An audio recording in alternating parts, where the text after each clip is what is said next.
Terima kasih Anda masih bersama kami. Bagi Anda yang baru saja bergabung, kami hadirkan kembali 3 berita utama hari ini.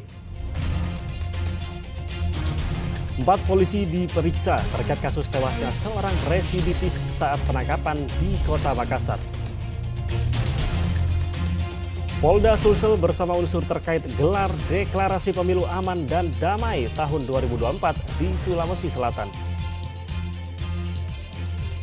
Dukung UMKM, Menteri Pariwisata dan Ekonomi Kreatif kunjungi jajanan kuliner di Kota Makassar.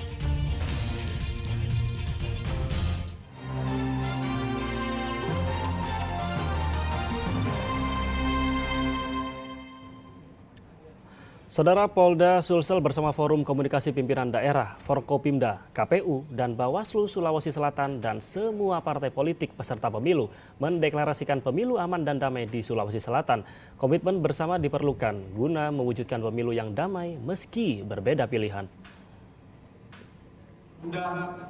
Tokoh masyarakat Polda Sulawesi Selatan bersama unsur Forkopimda, KPU, dan Bawaslu Sulsel mengajak seluruh ketua partai politik peserta pemilu dalam kegiatan deklarasi pemilu damai tahun 2024. Deklarasi pemilu damai tahun 2024 ini dilakukan untuk menyatukan persepsi dan membuat komitmen bersama untuk menciptakan pemilu yang aman dan damai. Pemilu tahun depan diikuti oleh 18 partai politik yang dinyatakan lolos verifikasi oleh KPU RI dan menjadi peserta pemilu. Selain pimpinan partai politik, perwakilan tokoh masyarakat, tokoh perempuan, dan tokoh pemuda juga turut dalam deklarasi, ditandai dengan pembacaan ikrar 7 poin penting dan penandatanganan simbolik pada spanduk. Polda Sulsel siap mengawal seluruh tahapan pemilu hingga selesai. Polisi juga sudah memetakan daerah-daerah yang rawan terjadinya konflik. Pihaknya juga terus berkoordinasi dengan instansi terkait, terutama penyelenggara pemilu untuk memastikan seluruh tahapan pemilu agar berjalan dengan lancar. Laksanakan deklarasi damai pemilu 2024. Ini adalah untuk niat ikhlas ketulusan dari kontestasi politik. Masing-masing parpol, 18 parpol hadir semua untuk sama-sama memiliki semangat untuk menuju ke arah kedamaian dan mengawal pelaksanaan pemilu 2024 di wilayah Polda Sulawesi Selatan ini nanti berjalan dengan aman, tertib, dan damai. Dan tadi sudah dihadiri oleh Forkopimda, tokoh agama, tokoh masyarakat, tokoh pemuda, kemudian mahasiswa, ini menyaksikan semua bahwa kita berkeinginan supaya menjamin keamanan pemilu yang akan datang 2024 ini bisa berjalan baik dan lancar, tidak ada masalah.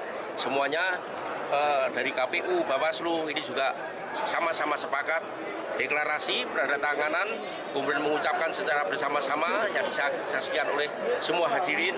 Ini semua memiliki semangat yang sama, yaitu menuju arah pemilu yang damai. Seluruh elemen masyarakat diimbau untuk memberikan hak pilihnya sebagai bagian dari demokrasi. Keterlibatan seluruh pihak terkait termasuk partai politik diharapkan berperan aktif dalam sosialisasi mewujudkan pemilu damai tahun 2024 mendatang. Raisa Habu melaporkan dari Makassar. Selanjutnya, Saudara, dampak El Nino dirasakan sejumlah petani di Kabupaten Bulukumba. Ratusan hektar sawah mengalami kekeringan. Akibatnya, padi milik petani mati karena tidak mendapatkan air. Para petani terpaksa memanen padi lebih cepat.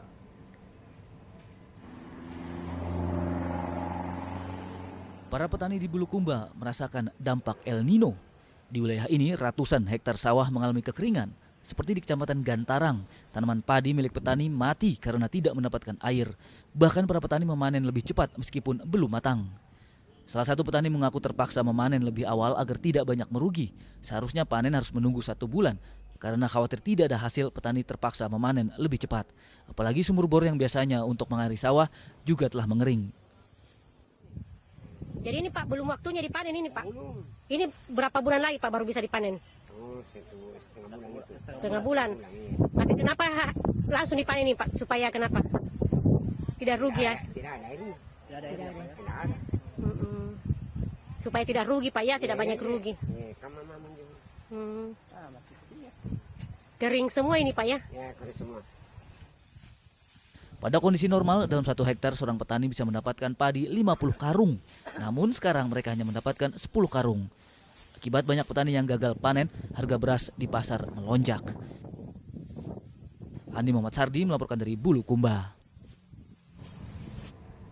Ya, dalam rangka mendukung usaha mikro kecil menengah, Menteri Pariwisata dan Ekonomi Kreatif melakukan safari jajanan kuliner warga di Kota Makassar. Langkah itu dilakukan untuk memastikan ketersediaan tempat usaha jajanan kuliner bagi anak muda. Berkunjung ke Kota Makassar, Menteri Pariwisata dan Ekonomi Kreatif Sandiaga Uno tak melewatkan agenda safari kuliner di bagian utara Kota Makassar. Sandiaga mengunjungi barisan jajanan kuliner di Jalan Tinumbu, Kecamatan Bonto Ala, Kota Makassar. Sandiaga pun diserbu warga yang ingin bersuah foto. Jajanan sepanjang 1 km ini menawarkan beragam makanan dan minuman.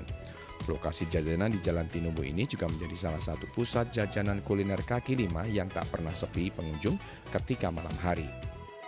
Kita ingin mendapatkan lapangan kerja dan tantangannya adalah bagaimana menyediakan kerja mudah bagi anak-anak muda ke depan. Dan hari ini kita jawab tantangan tersebut dengan model kepemimpinan yang berpihak kepada anak muda untuk bisa memberdayakan usaha-usaha mereka. Kita mendengar tadi cerita-cerita dan kisah inspiratif dari Adinda Radit yang telah membuka rumah produksi, sudah memberdayakan lebih dari 40 anak muda.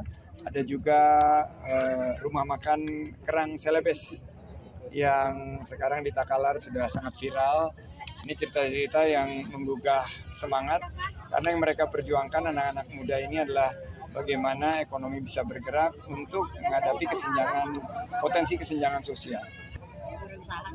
Digitalisasi seperti itu. Ya, tadi juga harapannya ada pelatihan pendampingan, ada juga pemasaran dan permodalan yang diperlukan, dan juga ada digitalisasi dan hilirisasi. Sehingga lapangan kerja itu tercipta karena sebuah pendekatan yang terintegrasi. Pelaku UMKM anak muda akan diberikan kesempatan untuk ikut pelatihan digitalisasi hingga hilirisasi demi terciptanya lapangan kerja. Andi Mamasardi melaporkan dari Makassar. Ya, saudara, nama Jalan Cendrawasih Kota Makassar berganti menjadi Opu Daeng Risaju. Perubahan nama jalan diresmikan pemerintah Kota Makassar sebagai apresiasi kepada pahlawan dari Sulawesi Selatan. Opu Daeng Risaju merupakan pahlawan nasional perempuan asal Luwu.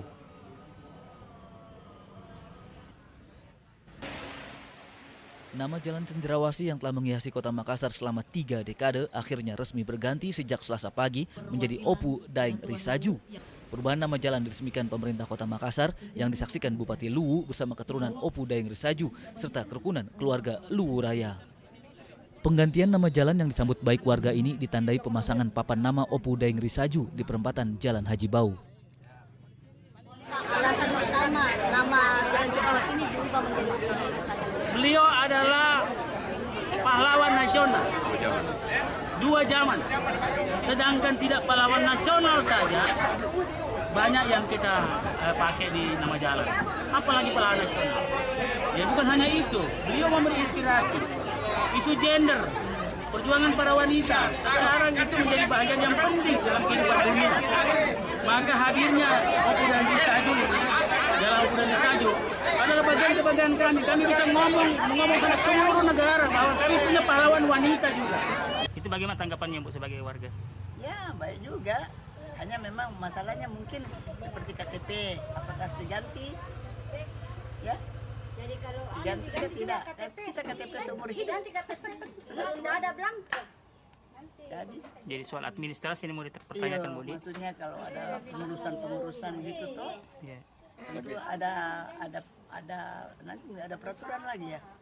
Peraturan mungkin keluar kalau bagaimana caranya kalau ada pengurusan apa. Perubahan nama sebagai apresiasi kepada pahlawan dari Sulawesi Selatan. Opu Daeng Risaju merupakan pahlawan nasional perempuan asal Luwu. Andi Mamasardi melaporkan dari Makassar. Ya, dan informasi tadi mengakhiri jumpa kita. Atas nama rekan yang bertugas, saya Ramardia Domas mengucapkan terima kasih atas kebersamaan Anda. Selamat beraktivitas dan sampai jumpa.